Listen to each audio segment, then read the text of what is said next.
Hey, what's going on YouTube? It's Pyro coming in with another video. Today we're going to be talking about Iron Fist and Luke Cage. So basically, they were recently announced cancelled, and am I upset about this? Not really. I mean, at the end of the day, Iron Fist is the weakest of the Marvel Netflix verse shows. That's not a bad thing that it's been cancelled. Luke Cage. I enjoyed Luke Cage, both season 1 and 2, but is it being cancelled? Is it sad? Not really. Anyway, let's break it down what they're gonna do, as in they, Disney, Netflix, all that jazz. What they're gonna do, let's break it down. So first things first, I did a video about Iron Fist being cancelled when they announced that one. But I'll do a quick recap for you guys who didn't watch that video. I'll put a link in this area here or wherever it shows up, I don't know. So basically, for me, season 1 was absolute trash. It was garbage juice, like legit just garbage juice. You know, like when it's a hot summer's day and you didn't empty the trash, and then like it's been there for about a week or two because the garbage man didn't come pick it up, and then you get that little bit of juice at the bottom of it and it's just dirt trash. That's what Iron Fist season 1 was. Trash. However, there were some good parts about that show. Like the supporting cast was really cool, like Ward's sister, whose name I can't remember, Meech and the dad. They're really cool. The supporting cast really pushed that show through. Whereas Danny Rand himself, he felt like a little whiny bitch. He's just a whiny bitch, and it really dragged the show down because I don't think they served the character of Iron Fist very well. They really could have gone deep into this mysticism of Kunlun and the actual Iron Fist and the mythology behind it, and they didn't. They just became a show that was set in New York, street level, when they could have had a lot more Kunlun scenes and the history behind it, and that would have been really cool and really shown that mythology, and I would have loved that, but they didn't do it, and it was just, I feel like it was a missed point. It was a missed point on that, and again, Danny's choreography, or I guess you could say Finn Jones's choreography in that was not good, and that really brought the show down in terms of what it should be. Season 2, miles better. It's not hard. Definitely not hard for them to improve on the first season because of how trash it was. Again, the supporting cast was amazing. I think what brought the show forward, like I said before, is that it showed the supporting cast a lot more. The actual growth of all these characters is a lot more. Again, Ward is the shining star for me because his character as a whole is really interesting to me. Like he's one of these characters that are like, you know, he's a bit of a dick, but he cares, and that's what matters to me. Like he can be a dick, like take Guardians of the Galaxy for example. They're all pretty, well, not all, but a large portion of them are pretty much, you know, you don't really care about these individual people, but you show that they're still human, and Ward is definitely still human. Anyway, Iron Fist, they got into the mysticism a bit more, and showing the Steel Serpent Devil, Sacha Dhawan's character.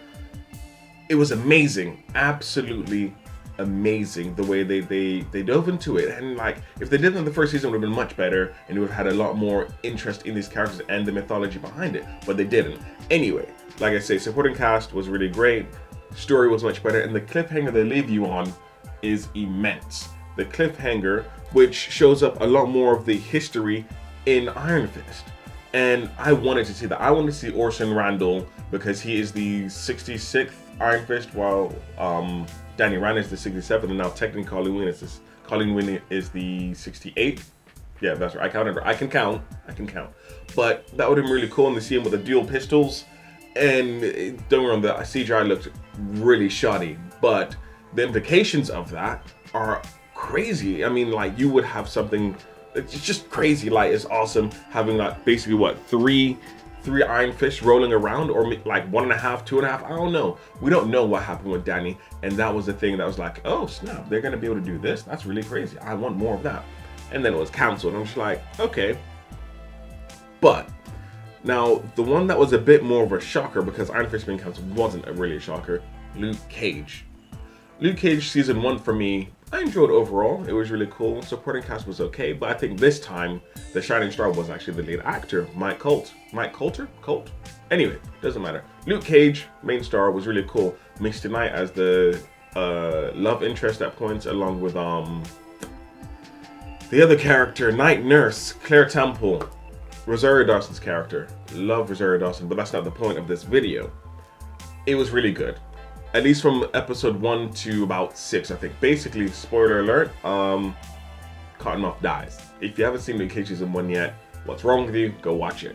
Anyway, up until that point, the season was really good. Had a lot of dynamic conversations, dynamic dialogue, and action scenes. It was really cool.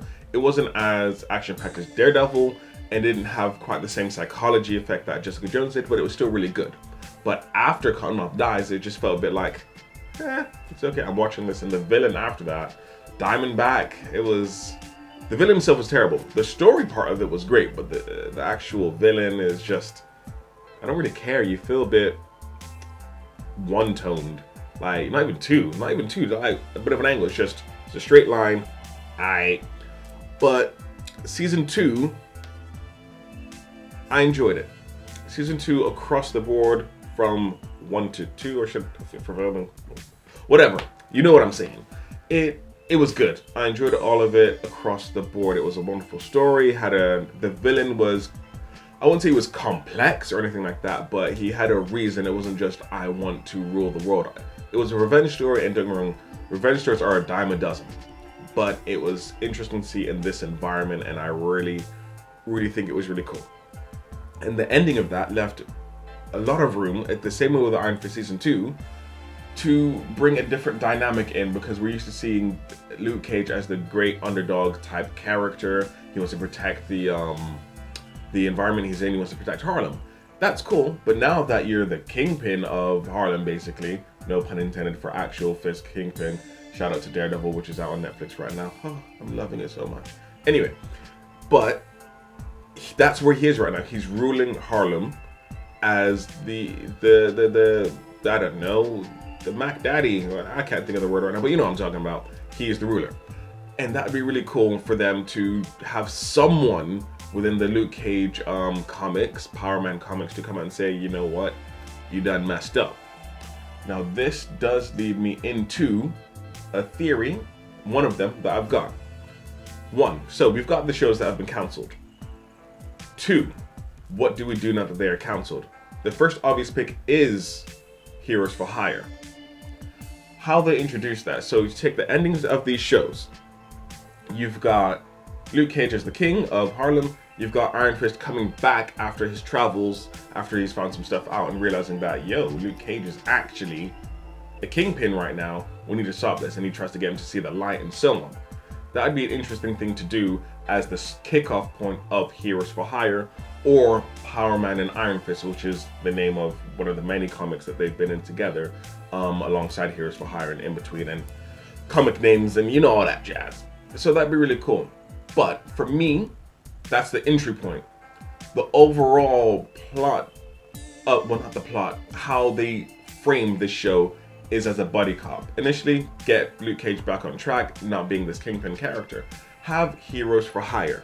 Heroes for Hire literally is, as it sounds, they are heroes for hire. Not quite mercenaries. They go out, they find missing people, they find, that's not obviously, with this being a gritty, more take on the essence of the comic, because the comic has fun, it's a lot more comedic in terms of what they go through and the things they do. So have it a lot darker, well not darker, but gritty. We don't need dark, we don't need that. Gritty is exactly where we need to be with this. And that'd be awesome. Having a buddy cop type show would be amazing. The dynamic that they had in the Defenders, when they come together and they fight together, that was crazy. That's what the fans have been waiting for. When they heard they're gonna get Luke Cage, it was like, yes, we're gonna get Luke Cage. And then they heard Iron Fist, oh my god, we're gonna get Iron Fist. What the hell is this? What's going on? We're gonna get Heroes for Hire. I've been shouting for Heroes for Hire from the moment they announced that these characters are gonna be there. That was cool. We got the end of Defenders, we got a little hint towards that and so on. And they made little line drops in here and there from season 2 of Luke Cage and Defenders as well. Speaking of Luke Cage season 2, the best part of that show for me, or at least one of the best parts, was when Iron Fist came out and was like, yo, what's going on? How can I help? All that jazz. Their fight scene again, dynamic was crazy. And in Defenders as well. That dynamic is amazing. That's what we wanted the whole time, as I just said. Just thought I should bring it back and show you guys how serious I am about this. Speaking of that, dynamics for Heroes for Hire could involve a lot of other characters. You've got characters like Moon Knight, who a lot of people say is Marvel's Batman, but he's not. He's so much more than a Dark Knight type character. He's got, I think he's got multiple personality disorder, which is an interesting take that they could use. And it does tick boxes, I guess, if that's the angle you're gonna go with. But he's got a staff. His fighting is amazing. He uses crescent, moon, shuriken type stuff, and the general psychology would be amazing. That would be so cool. Like that, you've got the show Legion on FX that deals a lot with psychology. Moon Knight in this show would be crazy, showing up as kind of, you could say, as the anti-hero. He could be a villain, similar to what Punisher did. That'd be crazy. Having that in there, that'd be wonderful. Anyway, other characters you've got in there, you got Ghost Rider.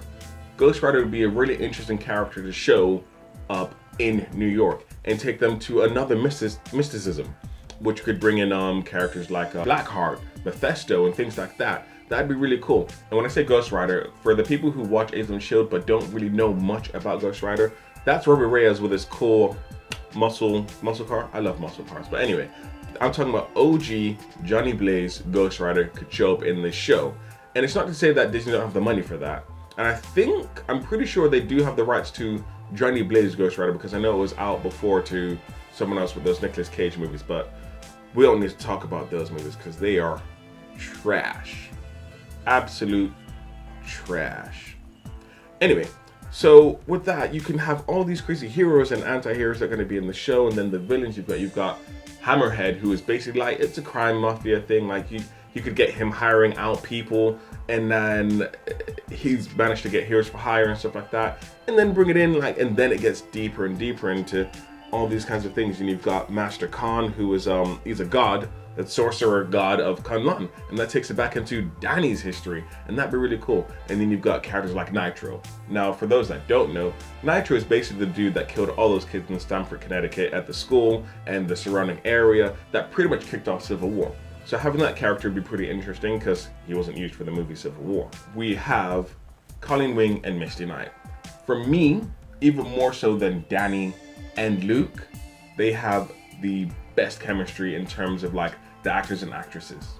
Like, don't get me wrong, Mike Coulter and Finn Jones are cool, but Jessica Wick, I don't know her name, and Misty Knight's character name, I don't know who she is. I can't remember her name.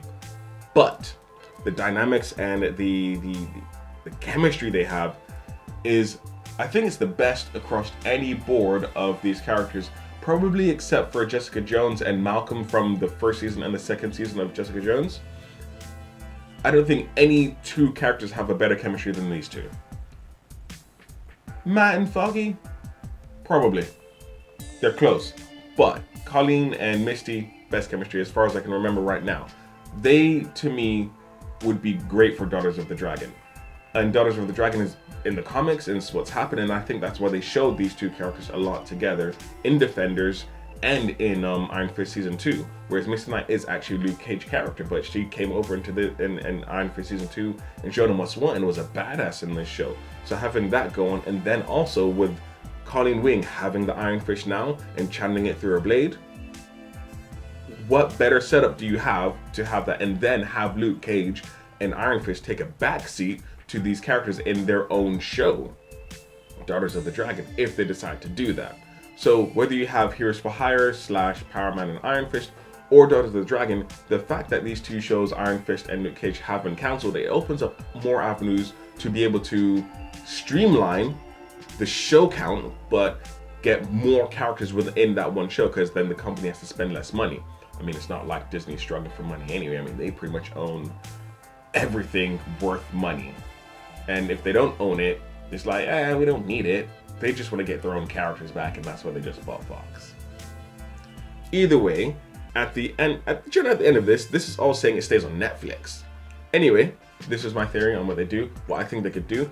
This is my episode of Think Tank. Should have said at the beginning, but whatever. Anyways, dudes, videos here in this area. I don't really know where things show up. I've been doing this enough. I should know. Subscriber in this area, you know, all that good stuff. It's magic, the magic.